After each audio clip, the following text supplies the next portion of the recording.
What is up, Whale family? People of the metaverse, how you doing? How you feeling? We are back again with another inside episode of B20, the documentary series.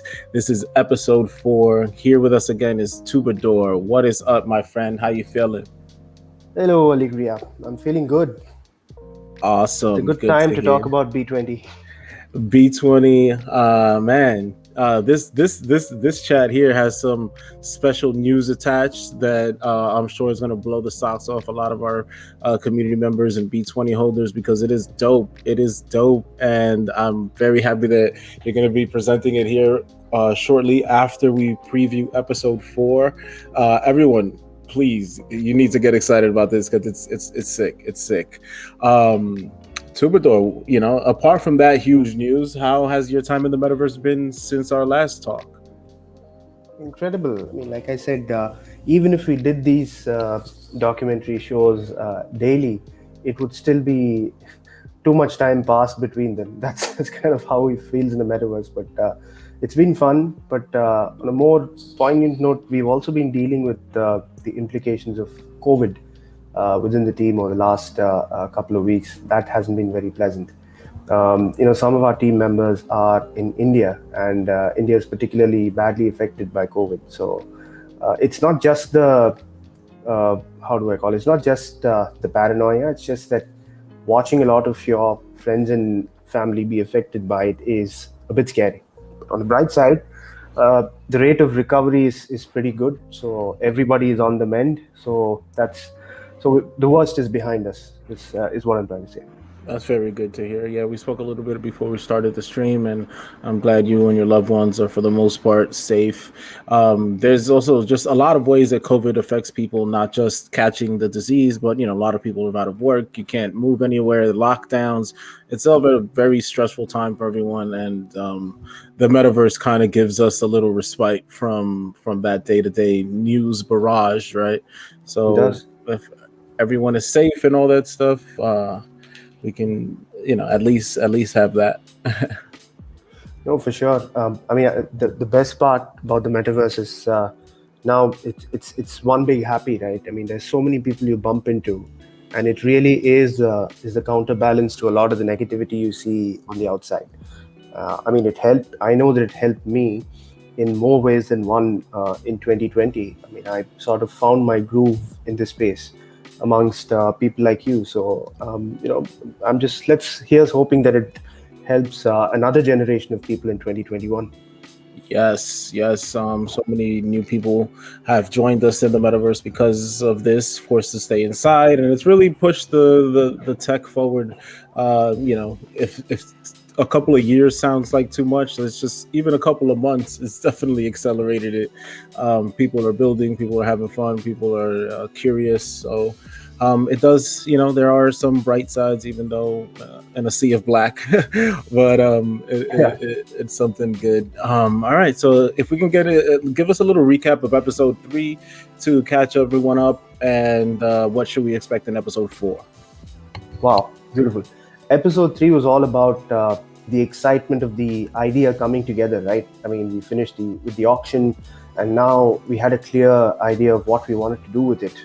Metacohen was explaining how the whole concept of fractionalized ownership is exciting, and how it can come together with these unique assets. How we're going to bring in Leandro to do the builds. How we might have an original soundscape and all of that stuff. It was full of excitement, and that's the kind of picture that most people know about the B20 story, right? That's what we carried.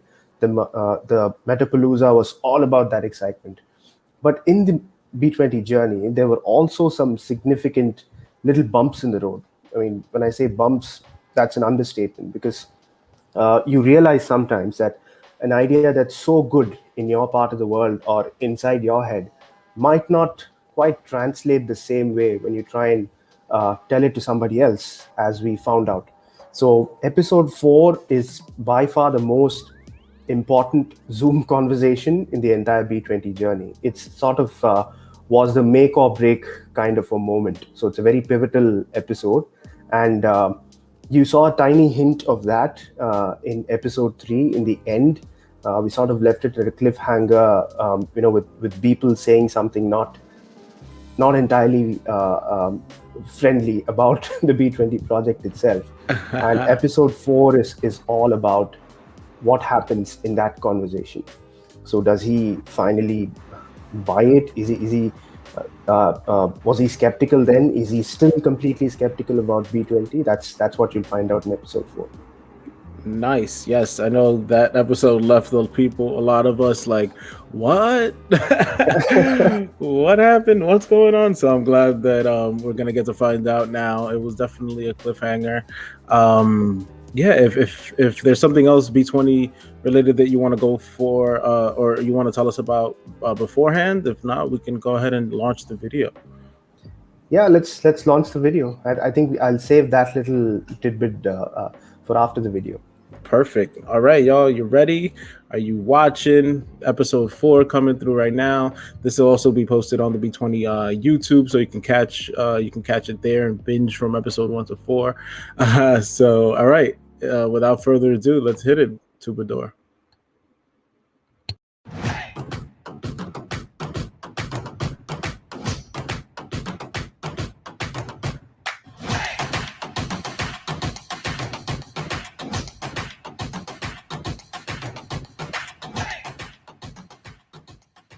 Hi. So we've been speaking for a while. So hi everyone. This is Beeple. Hey, how are you guys doing? I'll just give a small introduction about the guys and what part of the this production everyone is working on.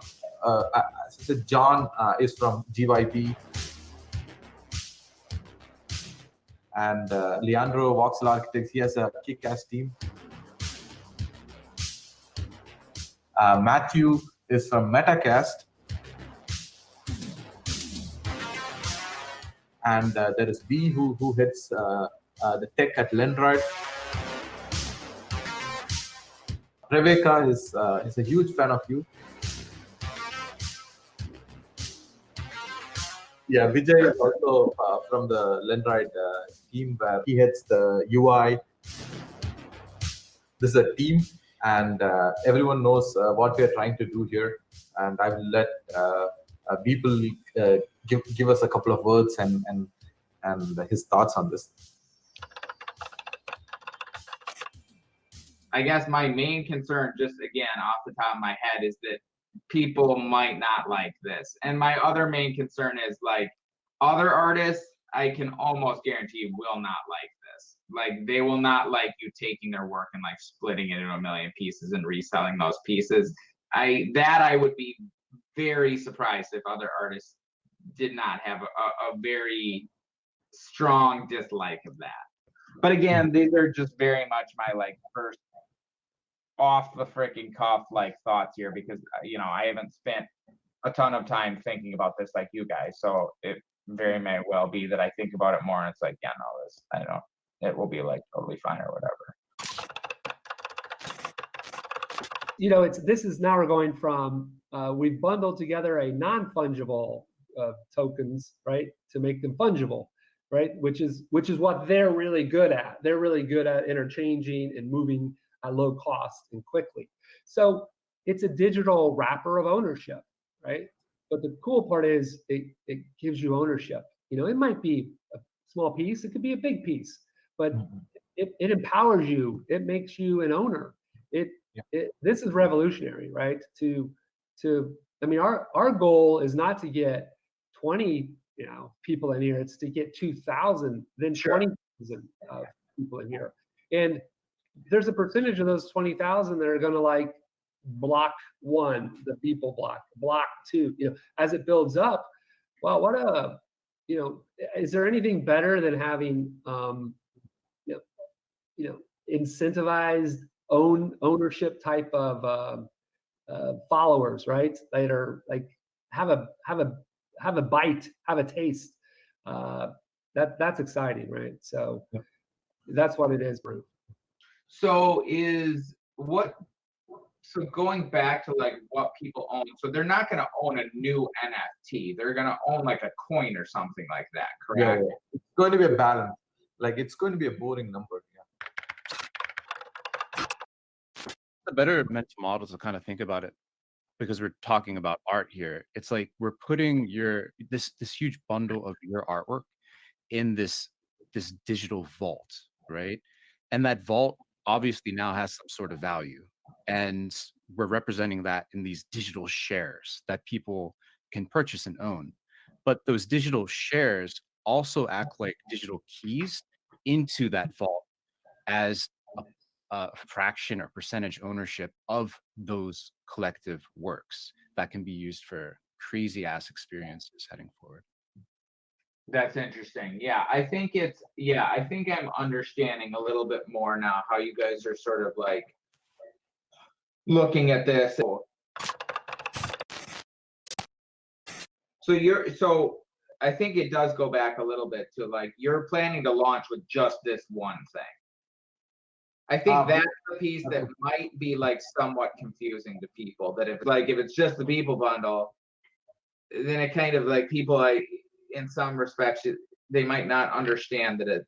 Like I think it makes it somewhat less clear, maybe to people that it's like they don't understand that this is like a thing, or maybe they do. Maybe it's just me. I really like the idea, what you were saying here, where maybe not just one bundle, but we can just offer like a couple more. It'll also, at the same time, it'll also help the other bundles like go quickly. Like I think that idea we can also carry and think about it a little bit, whether to do more than one bundle at the same time. I think that's one of the things which we did not think about. I was thinking I'll finish this and then we'll do one more, and then we'll do one more, right?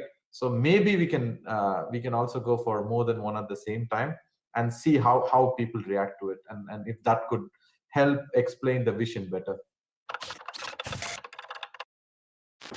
I think like we were talking about, I think one thing that people would really like with it is if you announce that you were planning to, with the physical tokens, with these specifically, be like, okay, part of the like money of this is to like have these physical tokens be on display, and we're gonna like tour them around the world, blah blah blah. I think that in particular people would really like that. It's like, oh, I'm part of that thing. And maybe if you have some fractional ownership at these like opening nights or something, it gives you some sort of like VIP experience or something, which could be very small, but I think it might be something that like, I don't know, sort of helps people. But I think honestly, to your sort of like biggest point here, I think you're probably right that I'm so new to this, and I'm very new to the like DeFi stuff, like very, very new, that it's sort of like, maybe people understand this stuff way better than like. Absolutely, people. In fact, I mean, you're already close to completely understanding the financial aspect of it.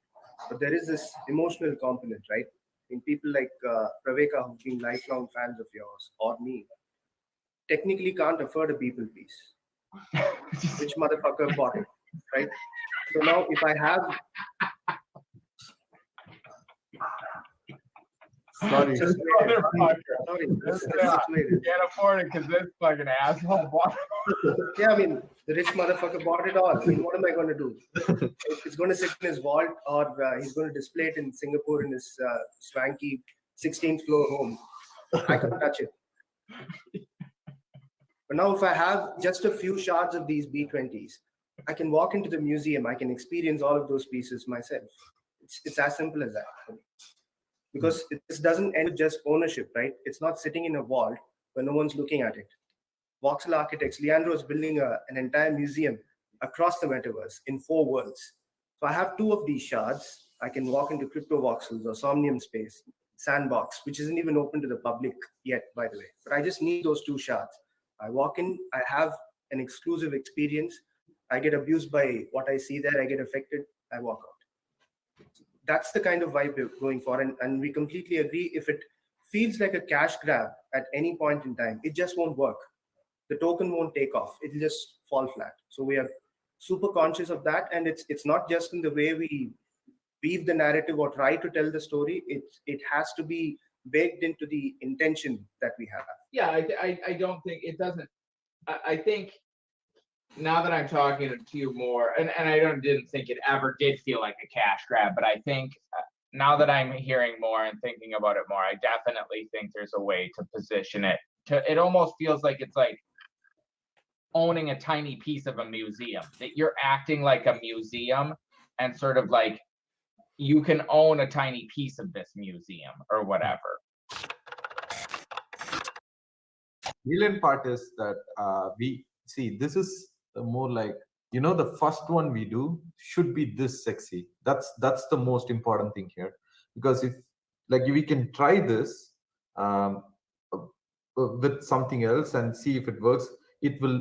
I don't believe it will work the same way, and then we'll just give up the whole idea. I do know what you mean by that. Like you have to try with something that it's like, okay, well, if it doesn't work with that, it's not gonna fucking work.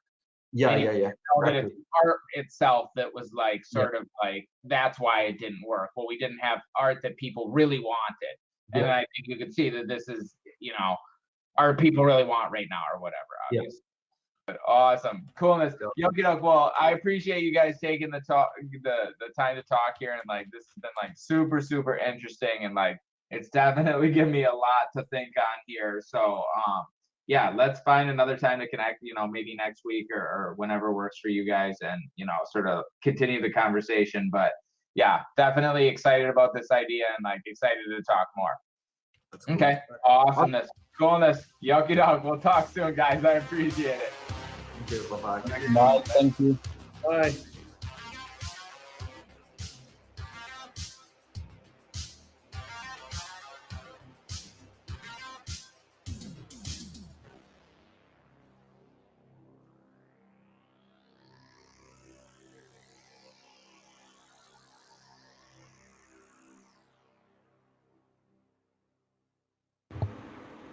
Woo!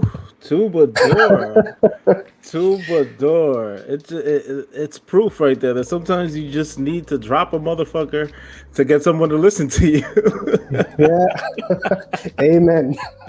Holy crap! That was a beautiful inside look at how this all went down. It was very it was genuine. He was I wouldn't say a little skeptical, but he needed to understand, right? What exactly this meant, what was happening, and making sure that everyone was going to feel good about what he was doing. Especially, he's the creator of the art, so it was awesome to see you guys really kind of negotiate, but also educate at the same time. It was that how it felt for you? I mean, the interesting bit here, Alegria, is that we didn't need Beeple's permission to do what we did. Right? That was never a prerequisite. We'd already bought the 20 single editions. They belonged to us. The assets were ours. We could do what we wanted to, but we wanted him to be as excited as we were with the concept. We wanted him to get it. It was important to us because he is an artist we admired very much, and his work is at the core of this new idea that we were about to posit. So this was a very necessary effort that we really wanted to take. In another sense, it also helped us frame the narrative for B20 as well. I mean, we use words quite quite freely, right? Even the NFT acronym is considered very clunky on the outside, right? We are used to it because we've been using NFTs since 2017 or something like that. But for anyone else that wants to get this, it's a very unsexy word. And like that, the concept of sharding itself proved to be such a contentious thing for Beeple, right? It immediately gave him an image of chopping up his work of art into a million pieces, which is not what this is about at all. So from this particular conversation onward, we never used the word shard or sharding. It was always fractionalized ownership, or fractionalizing the ownership of something, but not the asset itself.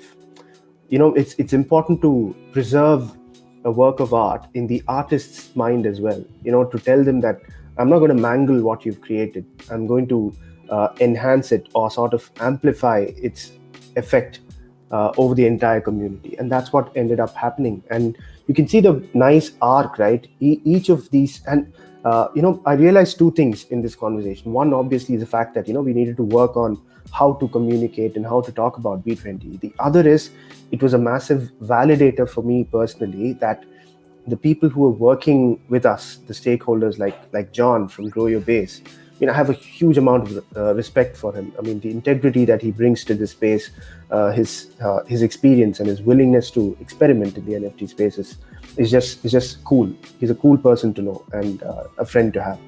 And Matthew, and the others who spoke in there, each of them believed in it by themselves, and we sort of built the B20 story or crafted the B20 idea together.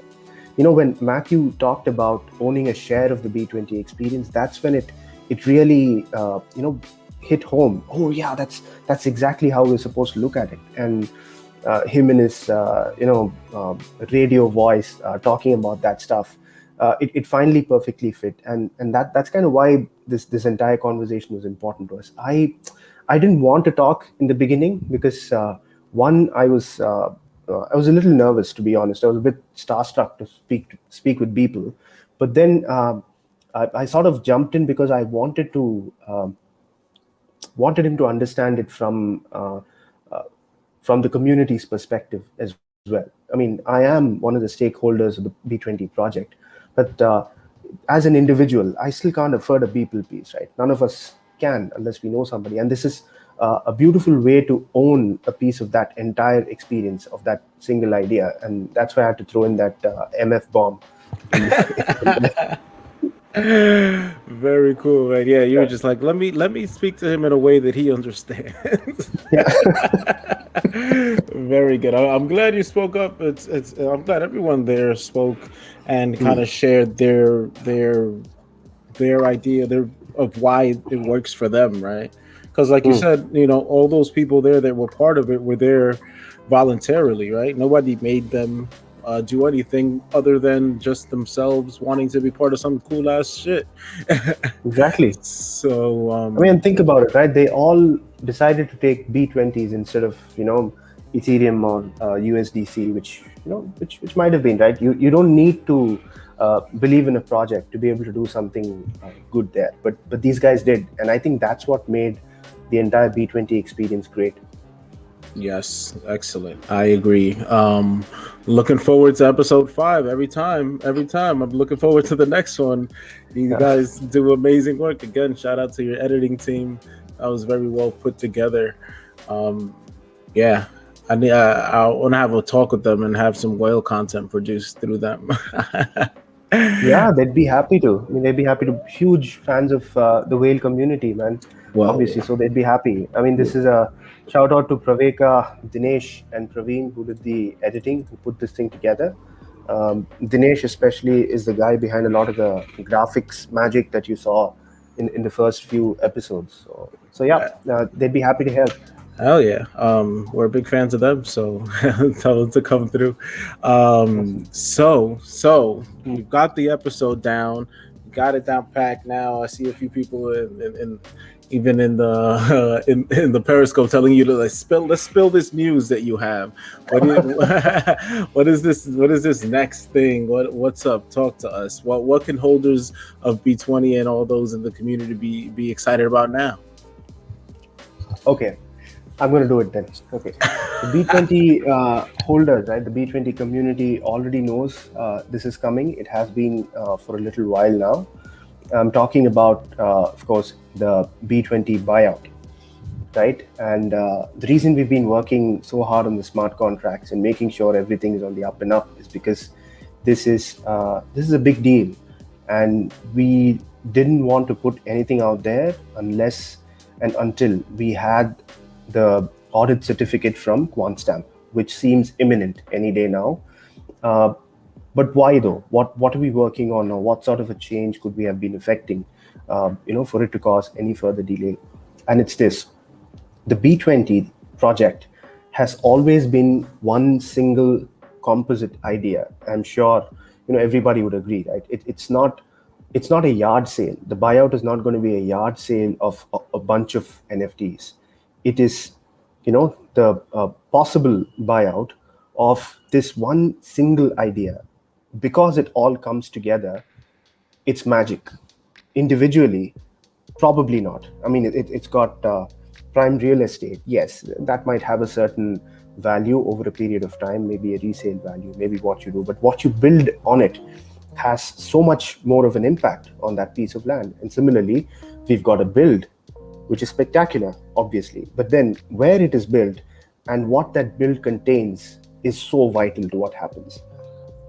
And inside the build, we've got these 20 single edition pieces of Beeples. By themselves, yes, extremely valuable. But then when they enter this space, which promises this open experience to the entire community, whereas all of the other Beeple pieces are probably locked away in a vault somewhere, or sitting in somebody's wallets. This promises not just open experience, but also shared ownership of now over 5,000 people, which is I think crazy, incredible. And then we've got this original soundtrack by Blau. By itself, again, quite precious, quite valuable, but because it's infused into this entire thing. So what I'm trying to say is B20 is one single idea and therefore one single NFT. So what going on under the hammer, what's going to be auctioned off when the buyout goes live is the master key of this B20 experience, one single NFT. We call it the B20 master key, and only the holder of this master key has any right over the B20 vault, over the B20 experience. Only if you have this master key can you take something out of the vault or put something inside the vault. Only if you have the master key can you transfer or control ownership of the B20 experience. So in a sense, we did calculate the opening bid, probable opening bid, based on the TWAP, the week preceding the smart contract being live, and when this new thing goes live, the opening bid has to be $58 million. That's when someone's serious about doing the buyout, they put $58 million in B20 and die. Their bid stays for 2 weeks, within which the community can either rally around and with 12% of the B20 tokens veto that bid, or someone else can outbid that person and buy the bundle out. Now, if it goes at $58 million, if it is even valued, even if the first bid goes $58 million, that makes the B20 master key the second most valuable NFT ever. Wow. Yeah, someone in the chat said this is so exciting. It is exciting as heck. So this master key, give us an example of what someone that performs this buyout can essentially do with this power. Well, it's up to them entirely, and that is not going to be an easy power to hold, Alegria. As you've seen,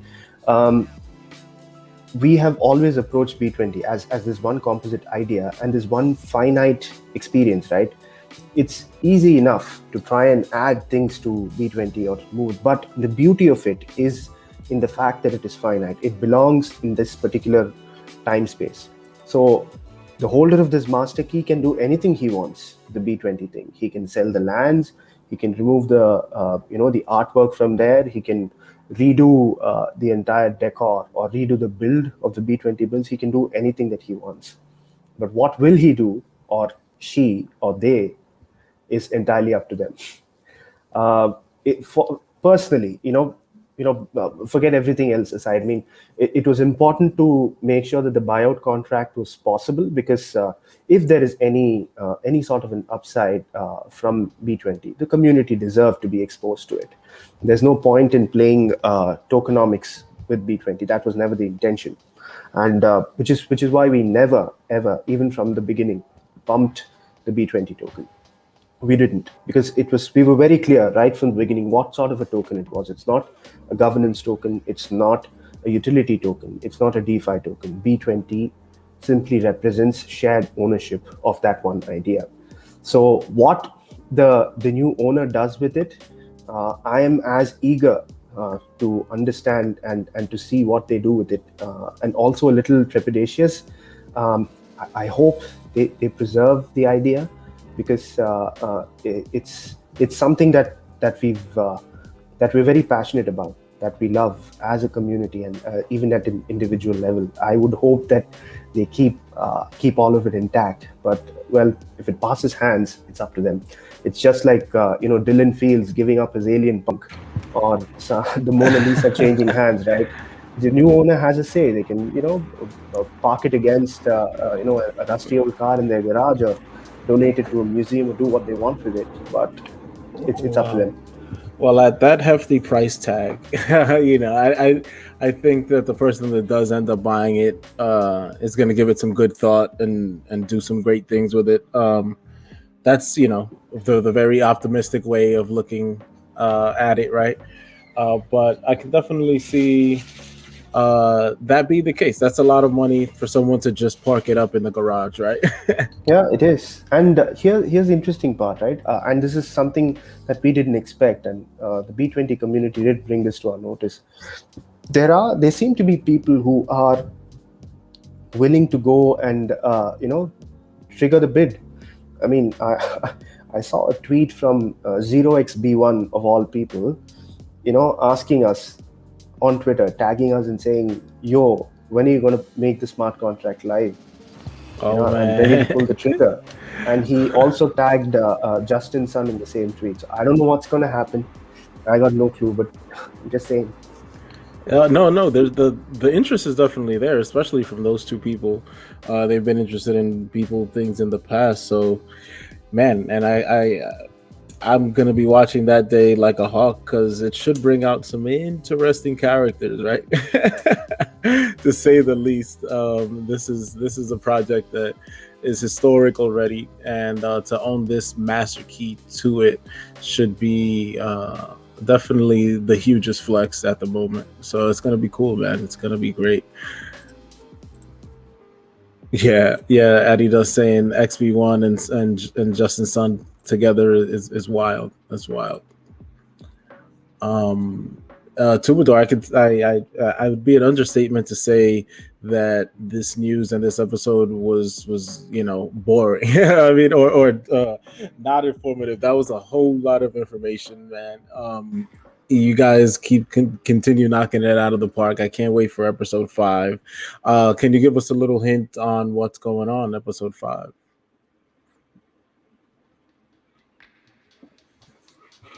I might have lost you there. Oh, sorry. I was speaking on mute. Gotcha. Episode 5 is going to be, again, on the upswing, man. This one was about, trying to create that story arc and all of us sort of coming together. This is when we realized that we all collectively believed in the idea. And from episode 5 onwards, you're going to hear from each of those stakeholders talking about B20, how they understood it at that particular time and how they feel about it. You know what's going to happen once the buyout thing goes live, if and when there is a first bid. In the 2 weeks after that bid, we ought to have this same, this collective Zoom call again, and sort of find out how we feel about it now, how the last 4 months have been for each of us. I think it's going to be wild to sort of juxtapose the B20 documentary, these first 4 episodes, with whatever else has gone on the last 4 months. What do you think?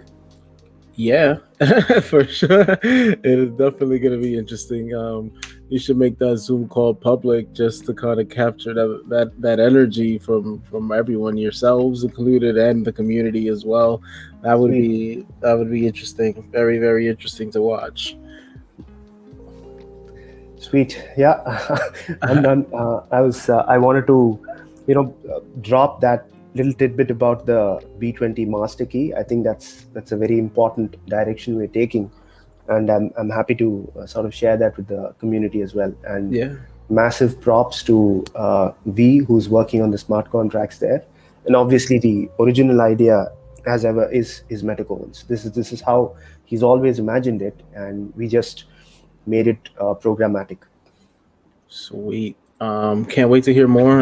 Again, as you always do, any important information, please drop it here in the whale the B20 channel and the whale server. And yeah, we'll be on the lookout for that, and everyone in the community be on the lookout for when we come back and present episode 5. The story only gets better, and now we have the introduction of the master key. So the story, it only gets juicier, man. It only gets juicier for B20. So stay tuned. TwoBadour, my friend, thank you so much for coming through, sharing with us, and really putting yourself out there for this community. And man, these videos. Thank you so much. Thanks, Alegria. My pleasure. All right, y'all. For anything B20 related, come through the whale server, where the official B20 community lives. Zoro's doing a great job handling any questions that you might have about the token, about the community. Stay tuned for episode 5 coming soon. We'll announce. And with that, enjoy the rest of your Saturday, y'all. Peace out.